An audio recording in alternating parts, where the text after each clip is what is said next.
Good morning everybody, welcome back to Cilinix Crypto. Hope you're all doing great and welcome to this new video in which we'll do a full deep dive here on Bitcoin.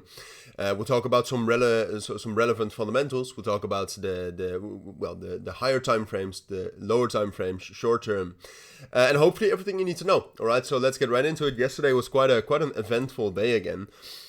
We actually, after a relatively bearish start, which made me perhaps a little bit too bearish on the markets, to be fair.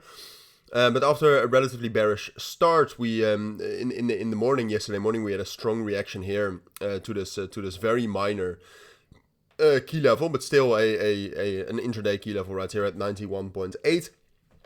Bounced from there, and then what I said during the entirety of yesterday is the main level is that level right here between 93,000.2 and then 93,000, and we were not able to break above that. Not only able to break above that with quite a lot of strength. But then afterwards we also retested it. You can see we easily held 93,000, and from there it went up to that local resistance again.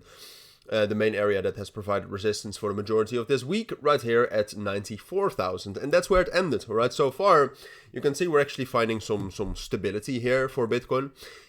You can also, I mean, stability. Yes, we're finding balance right now at this level. I would say around 93.6 thousand.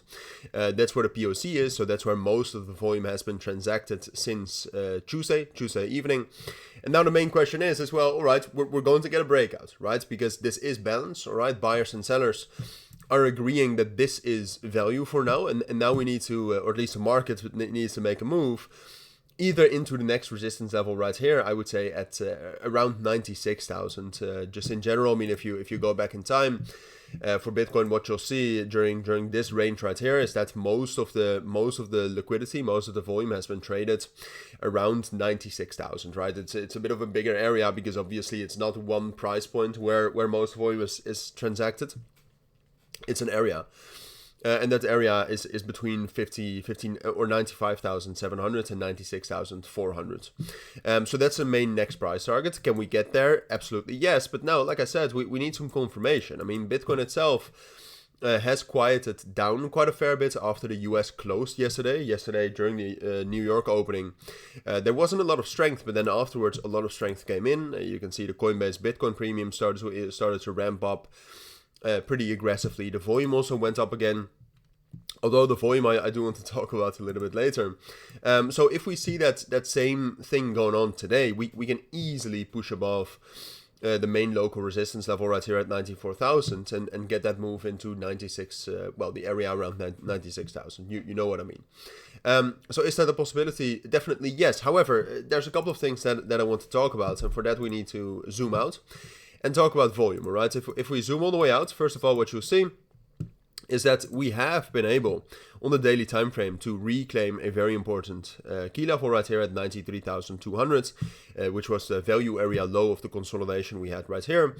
So we broke above that with volume. We've been holding that so far. That's very good news. But obviously, this could still turn into a fake out. So that is something we need to be aware of.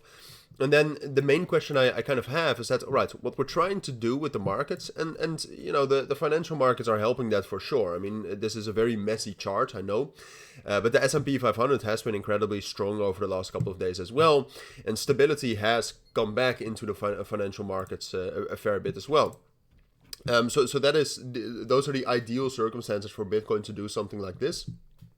But I would say, if we really want to reclaim back into this area right here between 91,000 and 101,000, we need volume, all right? And right now, if I take a look at the volume, this volume relative to the volume we had over the last half a year, is decent, but it reminds me more of all the times last year in the summer that we tried to break out and that it didn't work, all right? Because the volume is lower, all right? So the volume right now is actually not that impressive, and I do think you need that volume.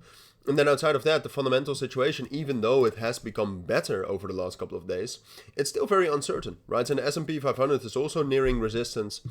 So therefore, I still am leaning, short term, a lot can happen, right? And short term, the main levels I'm looking at are 94,000 and 92,700 for a break. all right? And we can still break down as well, even though a break up, given the strength of last week, seems a little bit more likely. But even though short term this is a possibility, I still think on the higher time frames, at some point of time, we're either going to get some sort of a major liquidity spike up and then a major pullback into at least like 90,000, but possibly lower as well. Or we're just, today, Fridays can be tricky, we're not going to get that same momentum we saw the last couple of days, and we'll fall down from here. So ultimately, higher time frames, I do think a pullback is most likely. Short term and zoomed in, I think we should be prepared for both scenarios, depending on basically the US Open again today. So that is something I'll keep you updated on later today, but for now I think that's what you need to know. Alright, so thank you for watching, I'll see you all in my next videos, and bye.